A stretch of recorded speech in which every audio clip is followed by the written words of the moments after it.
Assalamualaikum warahmatullahi wabarakatuh. Selamat datang di SRG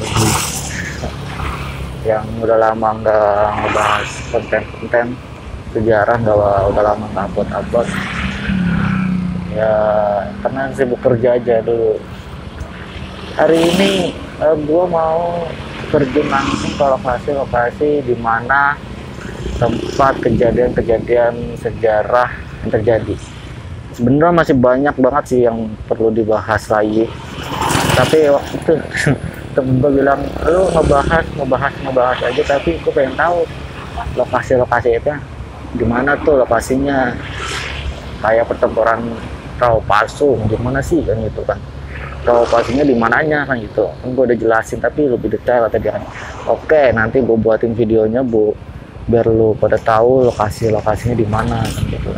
Hari ini gue mau ke lokasi Tugu Kali Bekasi, di Tugu Kali Bekasi di dekat stasiun. Nanti bakal kita ngoceh-ngoceh lah, ngobrol di situ.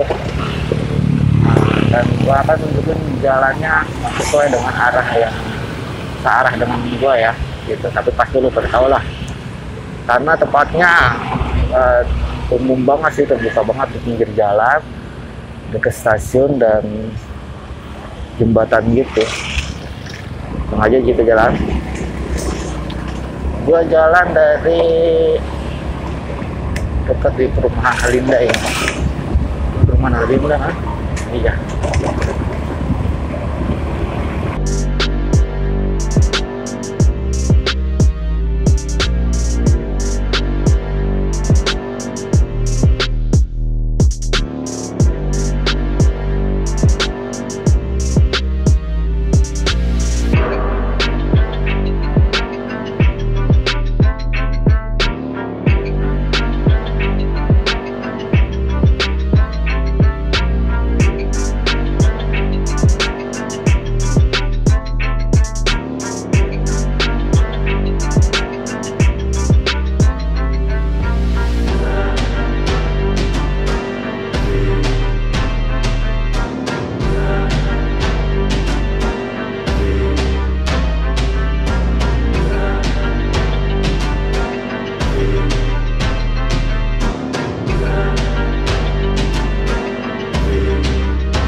Kalau ini kan jalan Kaliabang Nangka.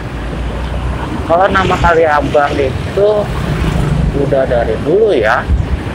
Gua nanya sama teman gua yang sejarah lah, sejarawan lah.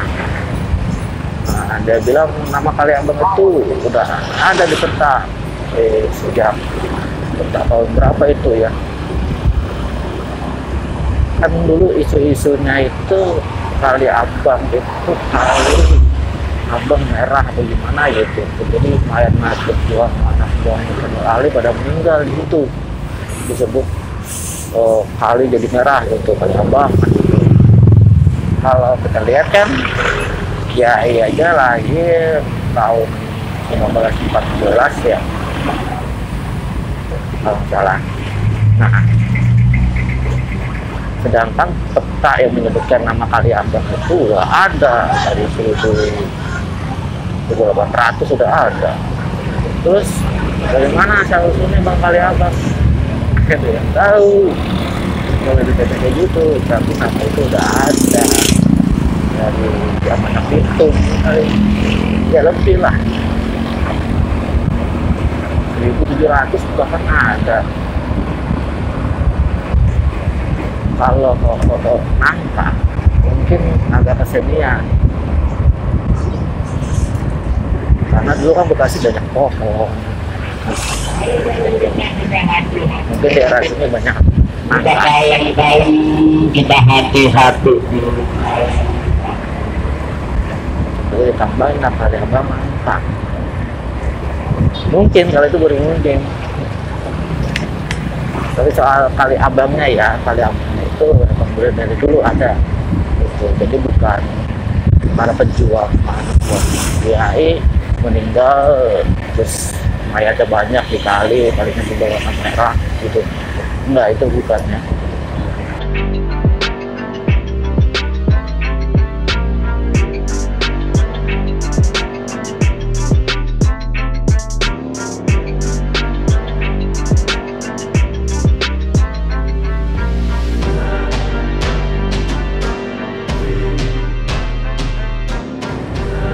Stasiun Bekasi. Iya. Nah, sekarang tuh banyak penambahan rel. Nah, lu kalau mau ngeliat Tugu Kali Bekasi tuh udah kelihatan dari sini tuh. Tuh. Tinggal ambil kiri aja. Dulu tuh sempat waktu zaman gua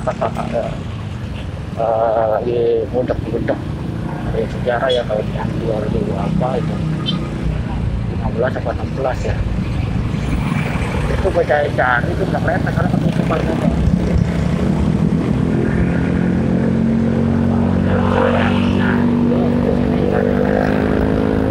Parkiran kalau parkir ya kita agak pinggir gitu, dibuka nggak sih?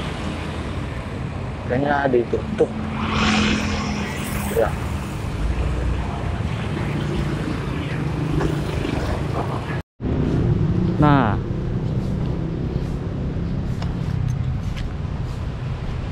Nah ini di samping, ini tampak samping ya, bakal ada kereta lewat nampaknya. Nah ini tuh Kali Bekasi. Wah. Ini penuh sejarah. Sini saksi bisu perjuangan para pejuang ya.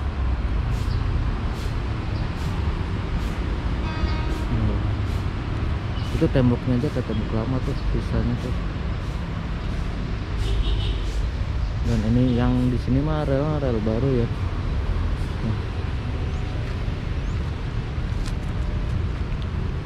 Sebenarnya ada beberapa versi ya kalau gua baca dari buku tentang sejarah insiden di tepi Kali Bekasi ini yang mengakibatkan 89 tentara Jepang tewas. Sebenarnya banyak, ada yang bilang 80, 87. Sebenarnya kejadiannya itu sepanjang jalan ini ya, dari depan stasiun sana sampai ke tepi Kali Bekasi ini. Tapi kenapa monumennya didiriin di sini ya? Mungkin tepat aja sih, karena ada beberapa prajurit Jepang yang itu dieksekusi di sini. Dan konon ceritanya itu di depan Pegadaian yang tadi ini, tempat Pegadaian di situ katanya. Ada beberapa versi yang gua baca. Yang pertama itu versinya waktu itu kan Jepang kalah dan dipulangkan ke negara asalnya. Jepang kalah perang, Hiroshima dan Nagasaki dibom, lalu Jepang dipulangkan dari negara kita.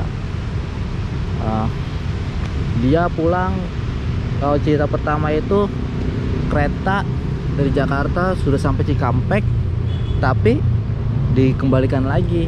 Nah, rakyat Bekasi tahu lalu dihentikan, dah maka terjadilah insiden itu.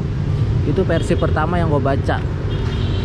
Yang versi kedua itu dimana komandan TKR Bekasi itu Zakaria Burhanuddin yang waktu itu ditempatkan di stasiun. Dia mendapat kabar dari komandannya dari Jakarta bahwa ada kereta api yang membawa tentara Jepang yang akan lewat di stasiun Bekasi. Nah, Pak Zakaria langsung menginstruksikan kepala stasiun mengalihkan ke rel buntu. Oh, di mana rel buntunya sih ya? Kalau itu ya. Nah, rel buntu dan kereta bakal berhenti. Gua nggak tahu kalau rel buntu itu kereta langsung berhenti otomatis apa gimana ya? Kalau misalnya kereta nih naik supir kereta, gua nggak tahu tuh mas ini siapa ya. Kalau misalnya dialihkan ke rel buntu itu gimana? Dia bakal berhenti otomatis apa ada pemberitahuan ya? Nah, intinya rel itu berhenti dan kereta itu berhenti. Dan kereta itu membentang jalan yang tadi kita lewati itu, membentang jalan. Dan Pak Zakaria naik ke beberapa gerbong. Cerita sejarahnya, naik diketuk berapa kali, lalu keluarlah ke prajurit Jepang. Pak Zakaria bisa berbahasa Jepang karena pernah ikut Heiho. Nah, diketuk berapa kali, keluar prajurit Jepang. Dia meminta komandannya suruh turun. Komandannya turun, keluar, lalu komandannya menembakkan pistolnya ke arah Zakaria dan Zakaria langsung menghindar. Bros. Setelah menghindar, terjadilah baku tembak Zakaria dengan komandan Jepang itu, dan mengakibatkan komandan Jepang itu meninggal di tempat. Nah, setelah itu komandannya meninggal, kan terdengar suara letusan senjata api tuh. Setelah terdengar letusan senjata, suara senjata api, wah, anak-anak Zakaria kan, para pejuang lain pada turun dong, pada turun. Nah, semuanya ditangkap-tangkapin lah tuh, digiring lah semua tentara Jepang, ditahan. Setelah itu barulah digiring di tepi kali Bekasi, dieksekusi, kepalanya dipenggal, langsung dibuang di kali Bekasi, di kali Bekasi. Nah,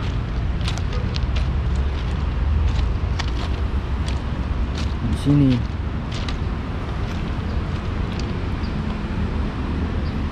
dan versi ketiga, ini bukan versi ketiga ya, karena gue nemu dokumen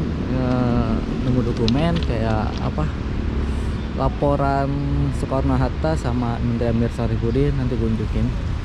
Nah, kayak gini nih dokumennya nih tuh.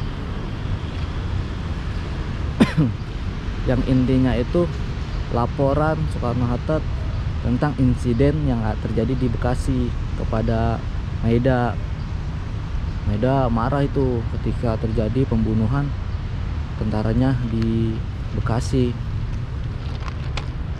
Dan Soekarno kan nggak tahu apa-apa waktu itu kan. Dan negara kita kan baru merdeka. Jadi instruksi informasi dari pusat itu lama turunnya. Kalau sekarang kan ada berita, Pak Presiden mengumum ini, bla bla bla bla, langsung tahu semua lewat televisi. Lah dulu pakai apa ya? Ya, itu sulitnya untuk di lapisan-lapisan bawah. Nah, di dalam laporan itu, dalam laporan Soekarno Menteri Amir Syarifuddin juga, yang menceritakan dari sumber-sumber orang-orang yang terjadi di sini pada waktu itu, mereka dihentikan oleh orang-orang pelanggar hukum gitu. Di Bekasi sangat kacau, terjadi pembunuhan di mana-mana. Terjadi pembunuhan di mana-mana. Terjadi pembunuhan kepada orang Belanda katanya. Setelah itu di bulan Oktober ya. kereta itu dihentikan oleh pelanggar-pelanggar hukum. Siapa pelanggar-pelanggar hukum itu? Ya kalau pelanggar-pelanggar hukum karena apa ya, waktu itu kan emang setelah kemerdekaan kita mencari sumber makan dari mana sih, kan gitu kan. Dari zaman-zaman itu zaman susah, setelah dijajah Jepang itu kan susah banget. Nah dari stasiun salah satunya lah sumber rezeki. Mereka dihentikan, mereka di razia. Seorang tentara Jepang lagi, mana mau diperlakukan seperti itu. Mana sepatu lu, mau keluarin sini baju lu, mana pasti akan ngelawan. Dan pertumpahan darah terjadi di stasiun kereta api. Mereka dibantai oleh para masyarakat di situ lah. Sebenarnya sih sama beberapa kelompok. Nah, yang melakukan raja-raja ini nggak semua masyarakat ya, karena seperti jawara, pentol-pentolan lah kan gitu yang melakukannya. Karena kalau masyarakat biasa juga pasti nggak mau, pada takut lah ya pentol-pentolannya. Siapa pentolan di sini? Yang pada waktu itu Haji Jole lah yang sangat dikenal dari laporan Inggris, laporan Belanda itu, karena ini di sini wilayahnya. Setelah penjajahan Jepang itu kan susahnya, kita mau makan aja katanya kalau cerita dari nenek-nenek itu, dari kakek-kakek sampai jantung pisang katanya, makanya susah lah waktu zaman Jepang. Dan kondisi kayak gitu ya, kalau gue beranggap TKR ikut juga lah gitu, ikut serta. Tapi yang dominan itu yang jawara. Mereka dihentikan, diceluti, dibantai lah. Di situ masyarakat datang berbondong-bondong di stasiun. Masyarakat melihat itu tentara Jepang, oh, makin gila aja udah, makin gila. Ya udah deh, habis. Mungkin sisa-sisa tentara Jepang yang masih hidup dibawa kali di sini ya, di pinggir kali langsung dieksekusi, dan mayat-mayat semua dibuang di tepi kali Bekasi.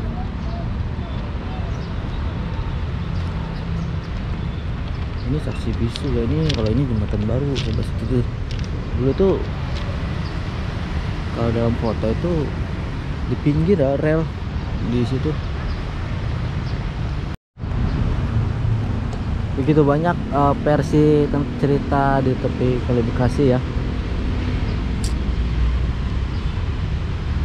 Tapi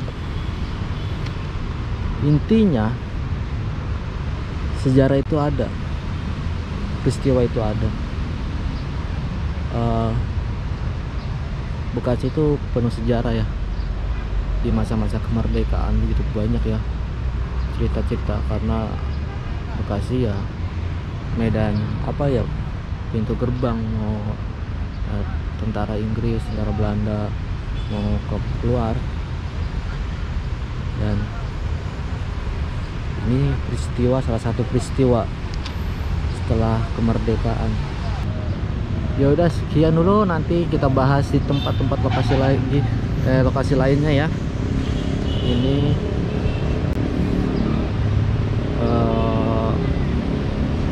tubuhnya, dan kalau itu bisa masuk di situ ada relief menggambarkan peristiwa itu.